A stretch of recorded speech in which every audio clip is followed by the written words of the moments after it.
Aaron, how you doing, man?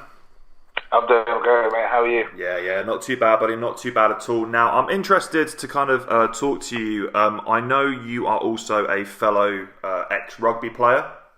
Now, my background is all from rugby, so I'm interested to kind of hop in to kind of see at what age were you kind of introduced to rugby and kind of team sports and that kind of mentality of working together as a team to kind of overcome the bigger task of winning a game. Sort of team sports related. I started playing football from a very young age. I was playing football, I think, from sort of like 5. So onwards, I've been literally in team sports, sort of any sport since the age of 5, really, probably just before. So I played football for a long time just because my family are very heavily football fans. But so as I got older, obviously you tend to develop your own sort of niche of what you want to do. I played all sorts of sports. I did sprinting, I've done long jump, I've done triple jump, high jump, shot put for a while. I played badminton, I played cricket. So a bit of vast sports. But sort of around the age of 14, I decided that I'd have a go at rugby. It was only at school, so it was just I'll see how it goes. Yeah. Played a couple of games of rugby, and I sort of fell in love with the sport. And my teacher at the time said to me that there's a couple of local clubs, go and see them and sort of see how that goes. And I went down to a local club we got by us in Southhampton called Trojans in Eastleigh. So I started out with them, sort of tried out, and the rest is sort of history. I literally kept playing rugby up until I was fractured my shin at the age of 18, which was a bit annoying, but then went back and carried on playing. And then sort of just before I only stopped playing rugby just because I kind of found Strongman. And it was kind of I had to make the choice of continue playing rugby and just do it for fun, or go and compete in Strongman and actually push myself to get to where I am today, essentially. So, when you were playing rugby, kind of what standard were you playing to? Was this like a Southern Division? Was this a National League? Was this just like Sunday Club Rugby? What kind of level were you at? Because I think when I was playing Trojans, we only got up to Colts level. So like I fractured my shin, and then I came away from Trojans. So it was just sort of like a lower sort of county team, sort of. Division, not anything, so was the shin fracture, was that the kind of like preemptive strike to take you away from rugby, and then kind of you just kind of came back to play the odd game here and there, but you weren't really in it anymore? I think it stopped me pushing myself as well as I could, because I had that constant fear that it would happen again. Because when I went back, I didn't go back straight away. I played a season of football again, just to sort of get my confidence back. And then I was like, I can't be dealing with this rubbish sport anymore because it's got worse. So I went back to play rugby again, but then I just thought, I'm just going to do it for the fun of it. And again, the gym I went to sort of, again, just get a bit fitter and a bit stronger for rugby, essentially, was the plan. I ended up picking up a log, and the rest is history, really. So, what age were you introduced to kind of, were you doing weights while you were training for rugby? Obviously, I know different teams kind of work in different capacities, but some teams will have clubhouses that will have like little bits and pieces, and maybe the older guys will take some of the younger guys through some basic strength and conditioning stuff just to kind of help them gain a little bit of muscle as they're growing up. Did you do any of that, or was it all just in Strongman? Really. It was, I took myself to the gym sort of around the age of 16 and started sort of just doing basic stuff. Like you just go on bodybuilding.com and you see Arnold's workouts and stuff like that. So you used to just grab those and sort of exactly the same here, dude. Exactly the same here. Yeah, I loved it. And then other than that, we had a few ties down the rugby club, a couple of drags, obviously, do all your general conditioning drill, especially being a prop. Obviously, they want you so you're pushing power. Disgusting. Sort of your best effort. Yeah, so there was a lot of that involved, which always got the legs. So that's probably why my squat was always one of my best things in the gym. Yeah, it's really interesting to kind of, because I always think about this and kind of think about, okay, what did playing rugby kind of bring to kind of my strongman training? And I definitely think you're right there, just kind of like that fucking grueling pre-season, man, where you just busting your balls day in, day out, like you're out in the heat. Yeah, dude, just on dry turf, pushing sleds. It's like, it's so hard. So it's one of those things that I think there's a massive carryover, because you kind of have that mentality going into a lot of those like max events where you're just like, man, I'm going to push myself until I bleed, puke, or pass out, because that's what you've just been conditioned to do. Yeah. It's crazy, hey? I remember my first event in Strongman was a competition called Champs of the Future, which is 13. First event was 18-inch deadlift for reps. It was 220 kilos. I remember I think I did 14 reps or something like that. The problem is, kids at that age, you just sort of go for it. You don't breathe properly. You just give it everything. Yeah. I remember running to the toilet afterwards, and both of them were chock-a-block, and then I ended up just throwing up in the sink. It was just the closest thing to me. That's so, crazy. Yeah, that was fun. So in terms of your gym training stuff, do you feel like that sparked your interest, or was it a case of that this was just kind of getting you through, it was helping you to grow, and then it wasn't until you kind of got into working with the logs and those individual bits of implementations that you were like, ooh, there's a game for this? Like, I can compete in this shit? Like, what's going on here? To be fair, that was pretty much it. I only went to the gym just thought, okay, try and help myself along for rugby. And then it wasn't until I started doing log press and stuff like that, then I realised, well, actually, you know what? I prefer this a lot more. So. Yeah. So in terms of like stepping up to using the implements, did you find that you were just freakishly good at anything straight off of the bat? Like, did you just pick something up and it was just like, oh, right, okay, this is my thing? Again, because I was squatting quite a lot anyway, so I think I remember going into the gym, and the trainer there wanted me to do some tests to see where my maxes were at just before we started getting into our program. And I hit 100 kilos in the log for, I think it was my third ever session. First two sessions been technique based. It was ropey as hell. You see I'm all over the place. It's wobbly. But then I walked in, I did a 200 kilo squat and I pulled a 220 deadlift. Sort of with relatively good form for the first sort of sessions. But that I put that down to a lot of, so when I went to the gym, because I was a forward, it was always legs. So I'd always train legs. So I would always squat in the gym, I'd always deadlift in the gym, like even before I knew what I was doing. Yeah. So that helped carry over when I did start doing this. I had a good base of sort of squatting and deadlifting already. So yeah, I could have come in, literally sat on the floor with the squat as well, doing all these partial reps. So I love that. It's so interesting because I think, so many of these young guys now kind of coming into the gym for the first time are these kind of muscle Marys that are just all about training up a body. They don't really give two shits about their legs. It's like, okay, but when you really think about it, the foundation you're setting there is so incredibly poor. Your deadlift is probably going to be 100% lower back. There's going to be no leg drive. It's going to be hyperextension for days. They're kind of doing what you're doing where it's like, okay, actually, fuck it, let's put everything into the lower body. Let's build these tree trunk thick legs. And then actually, to be honest, no matter what sport you're going into, unless you're going to be a jockey, it's probably going to be pretty fucking helpful for you. So I think for a lot of people, I think that's actually probably one of the better ways to go into it, is actually start just training your lower body like crazy. On the leg extension and doing sets of 50. Not knowing, understanding or anything what it would do, just the fact that it hurt and I couldn't walk afterwards. That's absolutely savage. It was a good absolutely savage. So in terms of your shin injury, I'm interested to talk to you about that. Now, I tore my posterior cruciate ligament in my right knee when I was playing, and I was playing to quite a high standard. I was trialling with England at the time at under 18s. I was playing for Harlequins in their academy, and kind of that basically stopped everything overnight.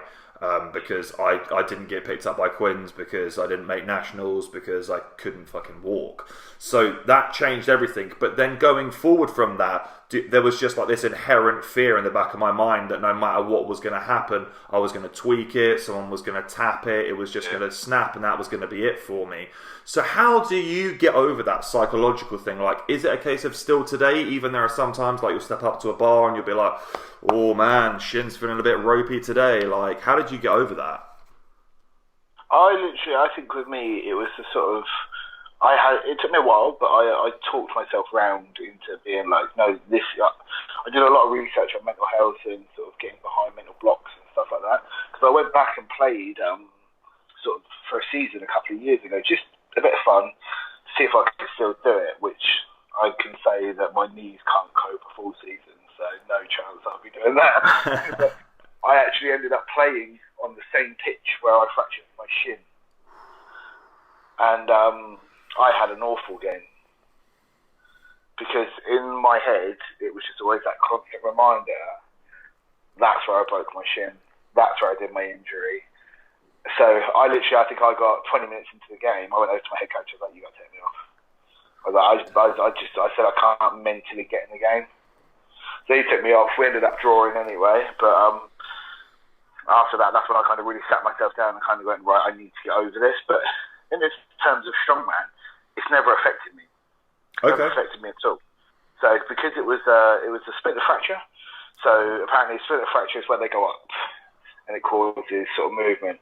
But I was in a cast up to my hip for 3 months, and I literally had one arse cheek, just half the size of the other when I came out.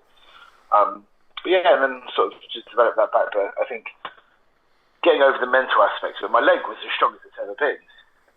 But I struggled getting past that mental block of being on that pitch again where it happened. And then after that, that's when I really sort of said to myself, no, you need to pull your head out your ass and you need to just get on with it. It's all in your head. Yeah, it's amazing what that does, and I think it's a case of, you know, there's that fear in your head until you get to a point where you push it and you're like, oh, shit, it's still good. Okay. Exactly. What are we worried about? Yeah, I said to myself, I was like, well, I've pulled trucks, I've lifted yokes, I've ran with farmers walks, I've done this, I've done that. But yeah, I'm carrying my own body weight and carrying a ball, and I'm scared of hurting myself. Dude, I was the exact same. I was in the pub the other week and I was talking to someone and they were trying to get me to go and play for their Sunday team again. And I'm like, oh man, I don't know if my knee will hold up to it. And they're like, wait, don't you do that strongman stuff? And I'm like, I was like, yeah, shit, I do run a 340 kg yoke. Maybe I'm talking out my arse and maybe my knee will be alright. Yeah, it's crazy. So, it's interesting now. So obviously, you had was it the rib? Was it an intercostal that you pulled was it Britain's on the sandbag? Oh no, that was I had partial tears in my rectus spinae, and I jammed my facet joint. Yes. So in terms of yeah. So in terms of kind of talking about the injuries again, obviously that's now a sport-related thing. You're still in there. You're still working with those implements. You're still having to face the same arena, the same events day in. I didn't pick up a sandbag for a year. Exactly. This is what I'm interested in. British strongest man last year. Yeah. British strongest man this year. I did not pick up a sandbag. So you just literally just rock up and you're like, hey, it's either going to happen or it's not. So if you watch the video back, when you see it played, you'll see I'm very hesitant the way I run back and pick up the sandbag. But once I realise it's off the floor and it's high, I'm fine. Yeah. I then go. Yeah. I literally was talking to myself. I still remember it clear as day. I remember running myself, step back, look at the sandbag, going, "Nah, just fucking do it. Just pick it up, get it high, just do it. You've got it. You just got to do it." And I got there and I was like, "Right, fuck it, it's going up." I went up and then I was alright. But again, it just goes to show you how powerful our mind is compared to how much we think we can do. It's mind over matter constantly. If you tell yourself you're going to do it, you're going to do it. Yeah, it's interesting that you talk about that. So what are your do you have any kind of like routines? Is it like a mantra that you're saying to yourself? How do you get yourself into that space where you're just like undeniably 100% certain that it's gonna go up, you're gonna move it, you're gonna carry it? What do you do? I've had this question a few times, literally over the past couple of weeks, which is quite funny. But my triggers are music. I'm very, very heavily music orientated. But people say, "Oh yeah, you shouldn't get used to listening to music while doing a big lift." No, it's not the fault. I don't need it when I'm doing a big lift. I can still hear the song in my head and still get just the same response from it. People don't seem to grasp that. I have that connection with music. I used to play guitar when I was younger, and ever since then, I've just had that sort of connection with music. I like listening to music. I like hearing. I'm a very big heavy metal fan. People are like, "Oh, how do you listen to it? It's all scream show." You don't just sit there and listen to it. You listen to the melodies. You listen to the solos. You listen to the riffs. That's what does it for you. And I can approach a lift, and there could be certain lyrics in a song, and I'll sit there and I'll just play them over in my head, and it still sends goosebumps down my spine. It still sends my hairs on my arms to stand up. And then I'm like, yeah, I'm fucking ready. Let's do this. Okay, right. So straight off the bat, what's your number one song? What's your go-to? You're pulling a Max. I've got three. Okay, hit me. So you've got Machine Head, Davidin. Okay. One of my all-time favourites. Slipknot, Unsainted, one of the newer ones. And Soul Way First by Slipknot as well.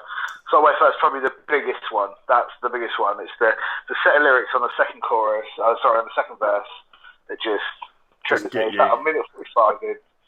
And then, yeah, I'm there. I love that. But the song, they change. It's not the same song all the time. I've had other songs over the years, and people seem to forget that. They think, it's the same song all the time. No, it's not. For a while, it was Five Finger Death Punch under and over it. Yeah. For a while, it was Lamb of God, Laid to Rest. Yes. So it's just different. I think Pantera, Cowboys from Hell at one point for a while. And it's just stuff like that. It's just, if I've got a connection with that song or that music, then...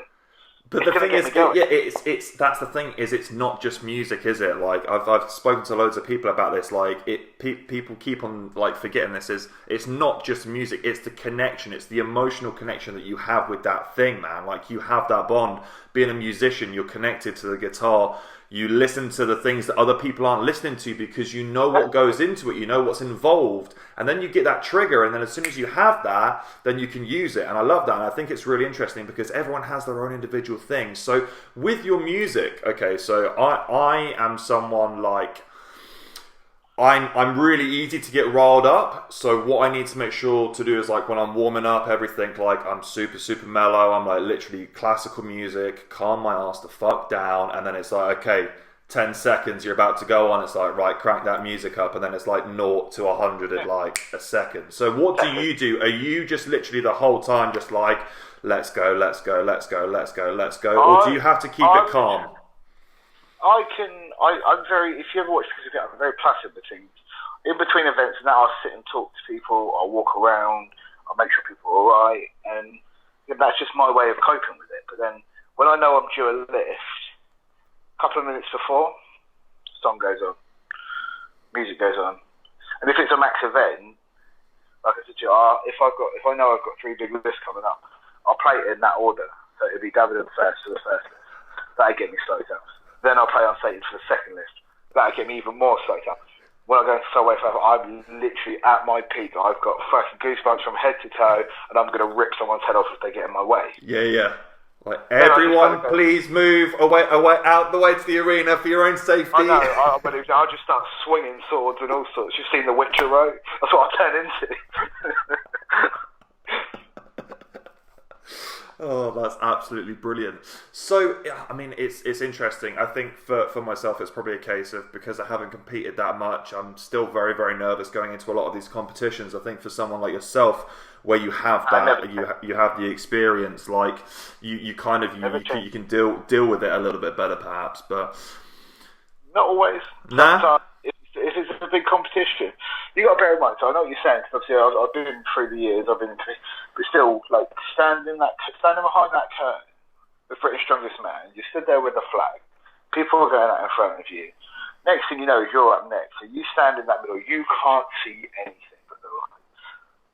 Your name gets called. You step out. The fire goes up, and then all you can hear is about 7,000-8,000 people cheering. Yeah. You're telling me you're not going to get nervous?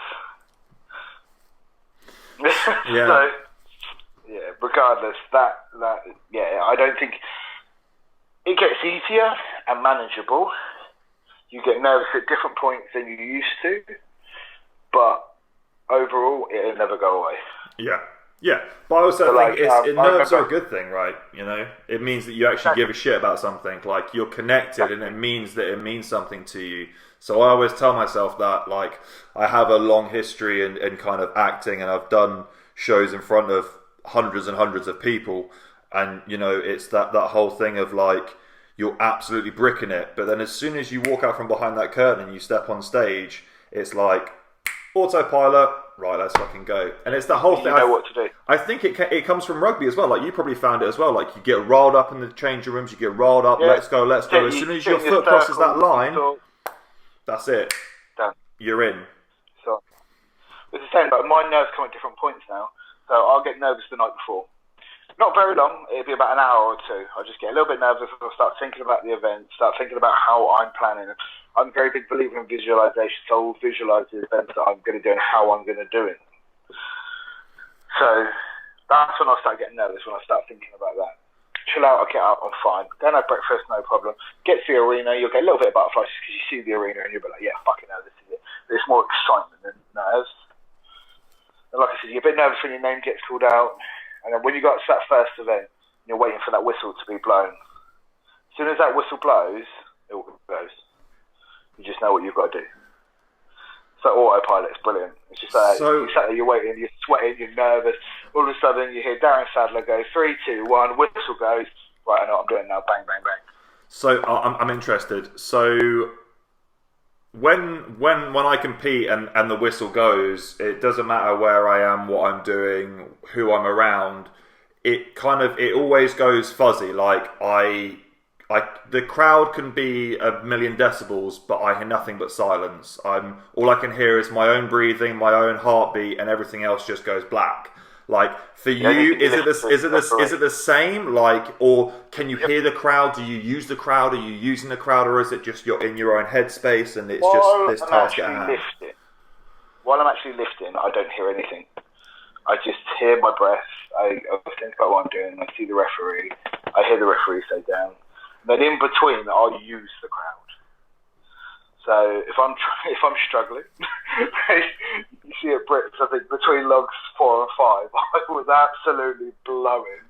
So just give it a little try and give you that little bit of G, and you're like, yeah, fuck it, let's do this.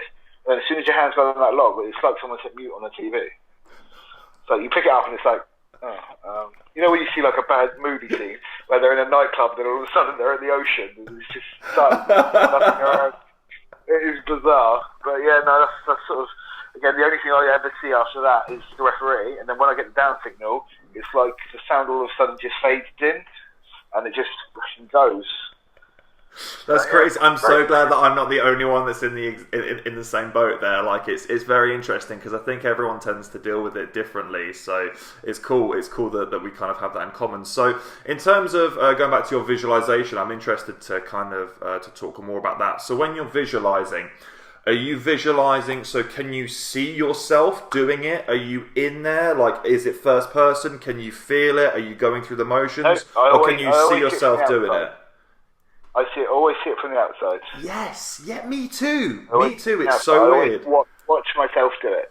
I watch myself go through the motions because then I even think about my technique and I go, right, my technique needs to do this, it needs to do that, it needs to do this, it needs to do that.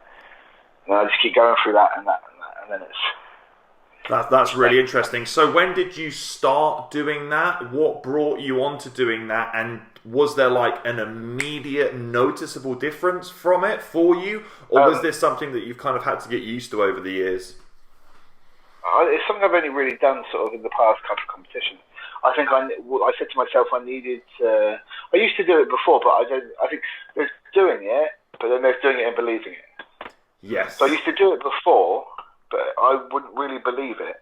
Like when someone gets you, oh yeah, you'll get to World's Strongest Man one day. Yeah, of course I will, And now I've sat here knowing that I'm on the cusp of like pushing towards that. I'm kind of like, fucking hell, yeah, I'm actually here now.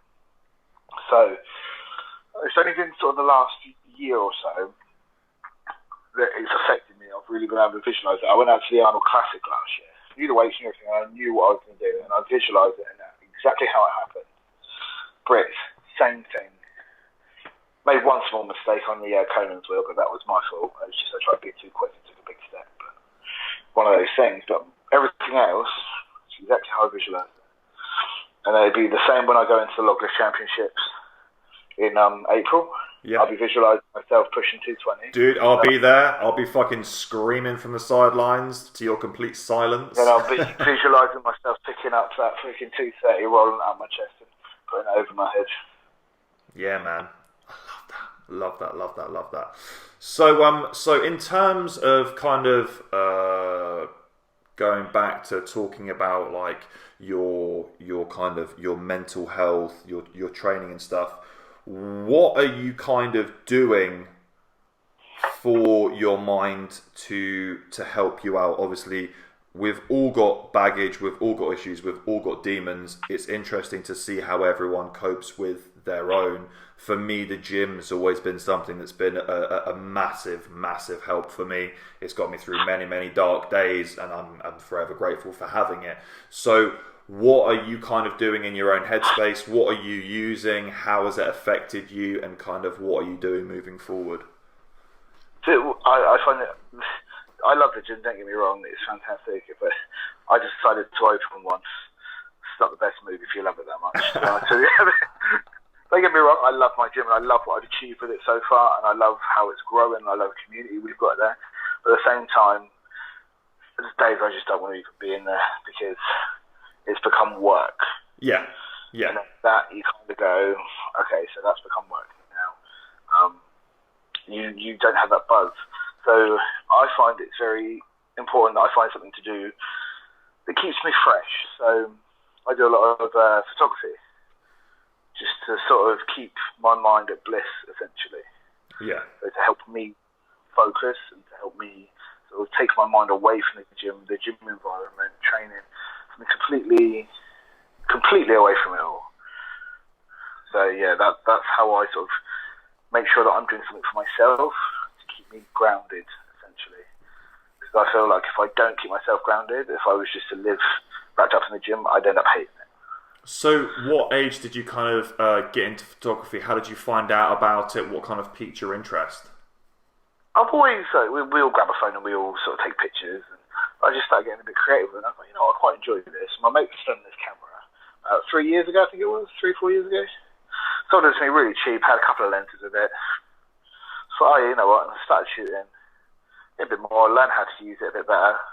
Then thought, you know what, buy another couple of lenses. Okay, now we're going to buy a new camera.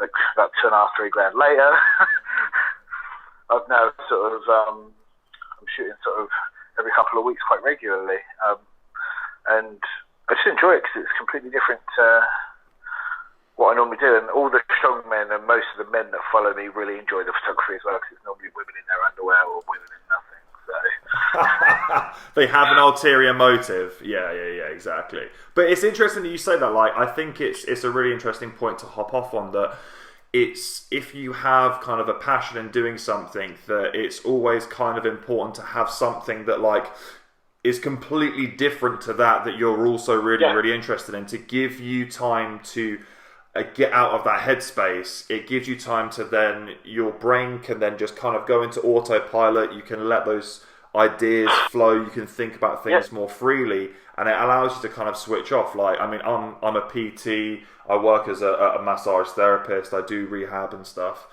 and I spend literally all day, every day in a gym. And then it's like, oh, okay, right now I'm going to go and do a 2.5 hour session. Like, after I've trained like 8 clients, it's like, okay, trying to get G'd up for that's really hard.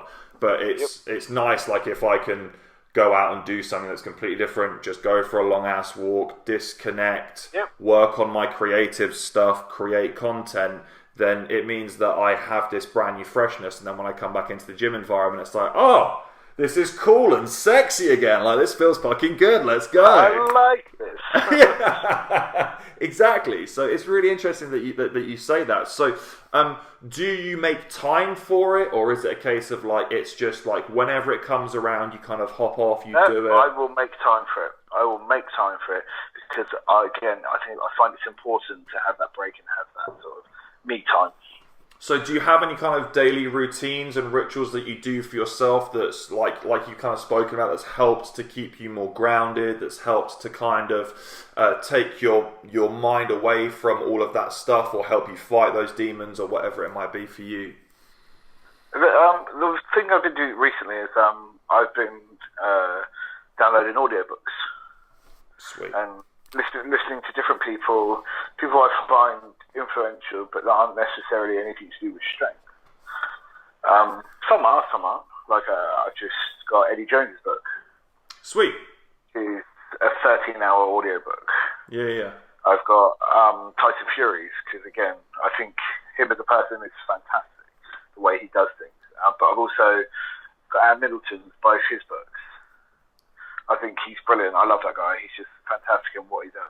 And a guy that I have personally been able to meet and talk to Phil called Phil Champions. He's ex-FAS.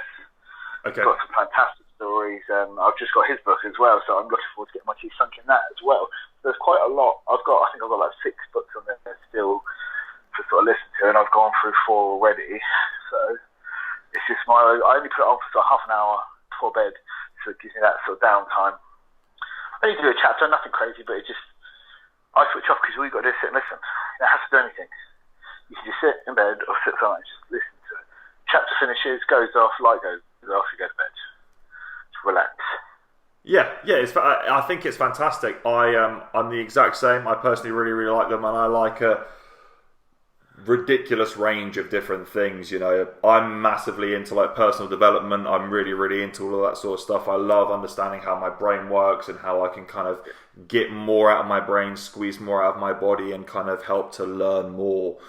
So I have a lot of audiobooks about all that sort of stuff because it just kind of makes me tick, and I'm really, really interested in it. I said that one book I have got is The Subtle Art of Not Giving a Fuck. So I'm looking forward to that. Oh my god! Okay, dude, I have suggested this to so many people. If anyone is listening, The Subtle Art of Not Giving a Fuck is singularly one of the best books I have ever listened to in my entire life. It changed the whole way I thought about things. It's so brilliant. It brings it back home to kind of allow you to understand what you're actually giving a conscious effort, your conscious energy towards, and what you should actually be putting it into. And it kind of gives you that nice subtle slap in the face to be like, hey, stop worrying about all of this unnecessary shit and just get on with your life. And man, it makes you so much happier. I'm in the middle of listening to Anne Middleton's The Fear Bubble at the moment. Sweet. Again, I like Anne Middleton. He's very inspirational. He's very down to earth, and he very tell you how things are. Yeah, I like that. And then, so that's my next book that I'm on to. So I'm looking forward to listening to that one. Yeah, and it's interesting because they're all people that have very, very interesting stories to tell. And I think no matter who you are, like when you listen to stories, is that there are certain parts that you can always like connect with as well. So like you're like, oh yeah, shit, like I've felt that and I've had that happen to me. And when you hear these people talk about it, you're like, oh okay, I haven't necessarily thought about doing it like that or dealing with it like that. And you're like, oh, and then like this light bulb goes off in your brain, and you're like, oh my god, I figured it out. Yep. Yeah. Exactly that. Yeah. I love that. So in terms of that, you're just doing that just before you go to bed? Are there any other kind of, are you doing anything when you're waking up? Do you do anything to get your mind ready? Do you do gratitude lists? What kind of stuff do you work with? I get up in the mornings, I sort of get myself set. I literally get up, I will do my supplement routine in the mornings, which is my sort of, I have a Team Fitness Power Up Shake and Power Plus tablets. I've got lime and water that I make in the mornings, and then I make me a cup of tea. Now, you've got to love a good cup of tea. I was going to say, you're so British. Jesus Christ, it hurts. I am very fucking British. Yeah, I love a good cup of tea, man. God save the Queen. Exactly. And I make my tea in the morning, I sit down, say what's heard on my supplements and that. I take 5 minutes before I leave just to sort of, no phone, just enjoy the morning, have a couple of sips of my tea, get in a car, drive to work. But again, because I have that same routine, it just sets my day. So I feel, after taking my supplements and everything, I feel more awake. The lime in the water is refreshing because it's detox. And then, no, it's interesting that you said that. I think like we're all creatures of habit, man. Do you know what I mean? Like we all, as much as we might kind of want to talk about how much we hate doing things all the time, it's like actually having that routine and having that sequence. It's amazing what it does for your brain. Like just waking up and just ticking off basic stuff. Like I say to people all the time, and it's so fucking simple, but just wake up and make your bed. Like literally just wake up, make your fucking bed. You've done something for the day. Like you've already ticked a box in your brain. You've made a good start. You've done something that's positive that you're not going to have to do later. And then it just sets you off. Yeah, exactly. And you just keep on doing that every single day. And then like you speak to Marcus and loads of other guys, and it's like, okay, well, get stuff set up, make it easier for yourself. So then you just go through it, and you're like, okay, right, let's just tick all these boxes, boom, boom, boom, boom, boom, and then by the time you're at work, mate, you're on like cloud 9, you're feeling awesome. So when you're awake, you're alert because you've done things that subconsciously your mind's putting it as a positive state. So your mind is in a positive state before you even started today. Yeah, it's wicked. And this is the thing, man. It's all these little things that people don't necessarily think about. That it's like, okay, there are these little hacks that you can get around your brain where it's like, okay, if you feed it these tiny little positive stimuluses, you're probably going to find you're going to be in a better position than if you wake up, you're in a shit mood, you throw your bed off, you don't give a damn, there's crap everywhere along the kitchen from the night before, you can't find anything, the dishwasher's dirty. It's like, okay, just get it set up, wake up, everything's there, you're feeling great, and then it doesn't really matter what happens. There could be like a car crash on your way to work, and you're just like, oh, that looks bad, I'm going to keep going. Dude, especially after the solo, I'm not giving a fuck, you'll be just like waving to everyone. Hey! Not my problem, not my problem. Bye guys, hope you're okay. Call 999. But when anyone that's been out of routine, they realise, it's not until they realise that if they spend 2 weeks out of their normal routine, how much it does affect them. And recently I've had a bit of a move around in sort of just general life, and it's really hit me hard knowing that I wasn't in a routine for about 3 months, and God, it's killed me. But after the past 2 weeks, just being back in my routine, I'm so much more relaxed, I'm so much happier, I can just chill out. It's nice. It's bonkers, isn't it? I'm in the exact same position. Like, I just literally recently had to move back home. My life has pretty much just completely changed overnight, and it's like, man, that whole adjustment period where you're without the routine, you're without anything that you know, it's really, really easy to get lost in that, man. It's a really slippery slope, and for a lot of people, I think that they don't even realise what that can actually do for you, to be like, okay, let's have something that at least we know is going to happen day in, day out, that we can kind of get on with and kind of take that little stress off of the brain.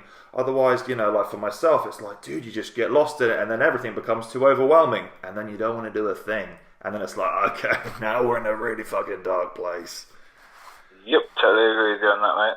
Yeah, 100%. So I'm really interested to kind of wrap things up here and get your answer on a question that I like to give to everyone. So I want for a second to think that you're stepping back in time. Okay, you've got an opportunity to go back and speak to your younger self. So you're at an age where maybe you're 10, 11, 12 years old.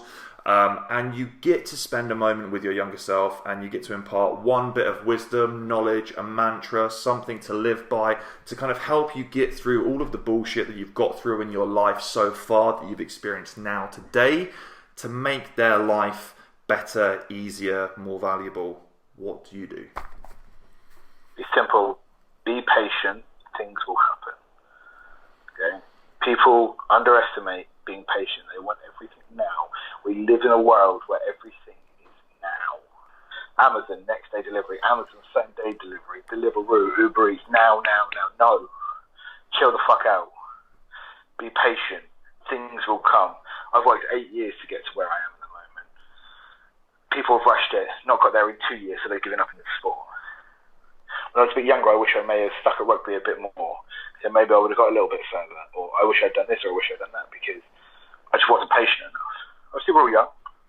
It all happens, but biggest bit of advice I'd ever give myself was just be patient. Yeah. Sick. I love that. Aaron, thank you so much for coming on the podcast, man. It's been an absolute pleasure. We're 100% going to do it again, because I've got 5 million other things that I want to ask you. But you're a busy man. You've got to jump off. So thank you very much for coming on board, man. Hopefully we can do it again soon. Anytime. Speak to you soon, buddy. Thanks. Have a good one.